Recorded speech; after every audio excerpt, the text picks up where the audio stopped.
Hi అండి. అందరూ మన ఛానల్‌ని ఇప్పుడే సబ్స్క్రైబ్ చేయండి. ఇక నిషి స్టేషన్‌లో అక్కడే కుర్చీలో కూర్చొని ఉంటుంది. అప్పుడు అక్కడ ఉన్న ఇన్స్‌పెక్టర్, "నిన్ను కాపాడడానికి ఆ దేవుడు కూడా రాడు. అసలు నిన్ను ఎవరు కాపాడి తీసుకువెళ్ళలేరు" అని చెప్తూ వార్నింగ్ ఇస్తూ ఉంటాడు. అప్పుడే దాత్రి, కేదార్, యువరాజ్ అక్కడికి వస్తారు. "దీనికి దేవుడు వరకు ఎందుకులెండి ఇన్స్‌పెక్టర్ గారు, మేము వచ్చాం కదా" అని కేదార్, "ఆ పేపర్ ఇవ్వు" అని దాత్రి చెప్తూ ఉంటుంది.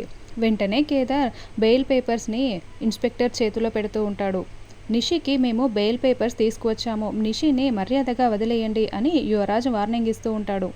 ఇక ఆ బెయిల్ పేపర్స్‌ని చూసిన ఇన్స్‌పెక్టర్ నోరు తెరుచుకొని షాకింగ్‌గా, "ఏంటి, మీరు ఇప్పుడు నిషిని తీసుకువెళ్ళిపోవచ్చని అనుకుంటున్నారా?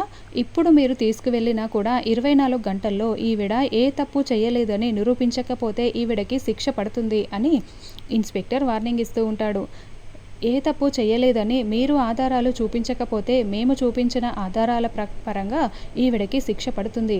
మీరు అసలు తప్పించుకోలేరు" అని ఇన్స్‌పెక్టర్ చెప్తూ ఉంటే, "ఆల్ ద బెస్ట్ ఇన్స్‌పెక్టర్ గారు. ఎందుకంటే మేము వెళ్ళిన తర్వాత నువ్వు ఎలాగో ఇంద్రానికి ఫోన్ చేస్తావు కదా! మీరిద్దరూ సాక్ష్యాల కోసం కుమ్మక్కవుతారని నాకు తెలుసు. అందుకే నేను మీకు ఆల్ ద బెస్ట్ చెప్తున్నాను. ఇప్పుడు నిషిని ఇంత ఇబ్బంది పెట్టిన ఆ ఇంద్రాణి కోసం ఒక మంచి రిటర్న్ గిఫ్ట్ ఇవ్వడం కోసం నేను ప్లాన్ చేస్తున్నాను. తీసుకోవడానికి ఆ ఇంద్రాణిని రెడీగా ఉండమని చెప్పండి. నిషిని మాత్రం మేము ఖచ్చితంగా కాపాడుకుంటాము, శిక్ష పడకుండా చేసుకుంటాము" అని దాత్రి వార్నింగ్ ఇస్తూ ఉండడంతో, ఇంద్రానికి రిటర్న్ గిఫ్ట్ అని ఇన్స్‌పెక్టర్ వెంటనే ఇంద్రానికి ఫోన్ చేసి విషయం చెప్తూ ఉంటాడు.